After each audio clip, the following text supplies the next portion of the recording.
नमस्कार। तो global trade की इस बड़ी सी शतरंज की बिसात पर भारत एक बहुत ही साहसिक और कह सकते हैं कि एक बहुत बड़ा दांव चल रहा है। साल 2026 की शुरुआत है और देश एक ऐसी स्ट्रैटेजी पर काम कर रहा है जहां मौके तो बेशुमार हैं, लेकिन चुनौतियां भी उतनी ही बड़ी हैं। आज हम इसी पूरे खेल को परत दर परत समझने की कोशिश करेंगे। देखिए, भारत के लिए इस वक्त कहानी में एक दिलचस्प मोड़ है। एक तरफ तो ये देश दुनिया भर में ऐतिहासिक ट्रेड डील साइन कर रहा है, नए बाजारों के दरवाजे खोल रहा है, और वहीं दूसरी तरफ नॉर्थ अमेरिका में इसे एक बहुत बड़ी टैरिफ की दीवार का सामना करना पड़ रहा है। मतलब एक तरफ मौके हैं तो दूसरी तरफ एक बहुत बड़ा खतरा। ये सिर्फ पैसों या इकोनॉमी की बात नहीं है। ये एक बहुत ही कॉम्प्लेक्स जियोपॉलिटिकल और इकोनॉमिक खेल है जिसे भारत वर्ल्ड स्टेज पर बड़ी ही समझदारी से खेल रहा है। अच्छा, इन सब डील्स को समझने के लिए सबसे पहले ये जानना जरूरी है कि ये फ्री ट्रेड अग्रीमेंट यानी एफटीए होता क्या है। एकदम सीधे शब्दों में कहें तो ये दो या उससे ज्यादा देशों के बीच एक अग्रीमेंट है जिससे सामान और सर्विसेज बिना किसी भारी टैक्स के एक दूसरे के बॉर्डर के पार आसानी से आ जा सकें। अब देखिए, एफटीएस भारत के लिए कोई नई चीज नहीं है। देश के पास पहले से ही 15 से ज्यादा एक्टिव फ्री ट्रेड एग्रीमेंट्स हैं, जो दुनिया भर के 26 से ज्यादा देशों के साथ भारत के व्यापारिक रिश्तों को मजबूत करते हैं। लेकिन पिछले कुछ महीनों में जो हुआ है ना, वो सच में अभूतपूर्व है। जिस रफ्तार से भारत ने नई डील साइन की है, उसने पूरी दुनिया का ध्यान अपनी ओर खींचा है। जरा इस टाइमलाइन पर नजर डालिए। जुलाई 2025 में ब्रिटेन के साथ एक बड़ी डील, फिर अक्टूबर में यूरोपियन फ्री ट्रेड एसोसिएशन मतलब एफटीए के साथ, और दिसंबर आते आते ओमान और न्यूजीलैंड के साथ भी बातचीत पूरी।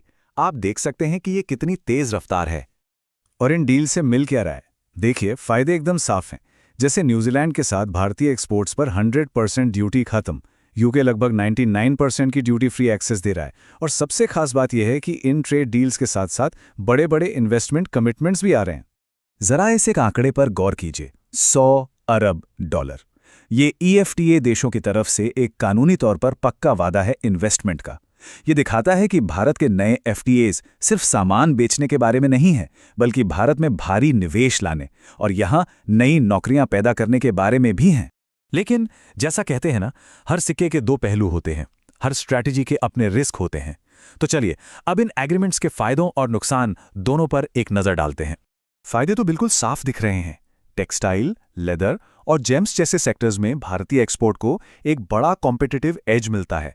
नए इन्वेस्टमेंट से नौकरियां आती हैं। भारत अपनी ग्लोबल सप्लाई चेन को डाइवर्सिफाई कर रहा है, मतलब किसी एक देश खासकर चीन पर निर्भरता कम कर रहा है। और तो और न्यूजीलैंड जैसी डील्स में भारतीय प्रोफेशनल्स के लिए नए वीजा के रास्ते भी खुल रहे हैं। हालांकि जहां फायदे हैं वहां रिस्क भी हैं, और वो भी काफी बड़े। डेटा ये दिखाता है कि एफटीए के बाद भारत का इंपोर्ट उसके एक्सपोर्ट से ज्यादा तेजी से बढ़ा है, जिससे ट्रेड डेफिसिट यानी व्यापार घाटा और भी बढ़ गया है। इसके अलावा बाहर से आने वाला सस्ता सामान हमारे घरेलू उद्योगों के लिए एक बड़ा खतरा बन सकता है। और ये सिर्फ कहने की बात नहीं है।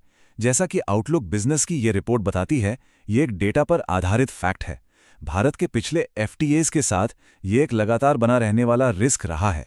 तो सवाल ये उठता है कि अगर इतने रिस्क हैं तो फिर भारत इतनी तेजी क्यों दिखा रहा है? ऐसा इसलिए क्योंकि अब यह मामला सिर्फ इकोनॉमिक्स से आगे बढ़कर जियोपॉलिटिक्स का बन गया है। ये डील्स सिर्फ व्यापार के लिए नहीं, बल्कि एक बड़ी ग्लोबल स्ट्रैटेजी का हिस्सा है।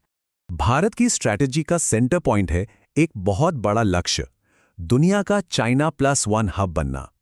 इसका मतलब यह है कि जो भी कंपनियां अपनी सप्लाई चेन को चीन से बाहर ले जाना चाहती है, उनके लिए पहली पसंद भारत बने।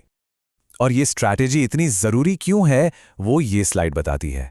जनवरी 2026 से मेक्सिको ने भारतीय सामानों पर 50% तक का भारी भरकम टैरिफ लगा दिया है, और अमेरिका से भी ऐसे ही एक्शन का खतरा मंडरा रहा है। ये भारतीय एक्सपोर्टर्स के लिए एक बहुत बड़ी चुनौती है।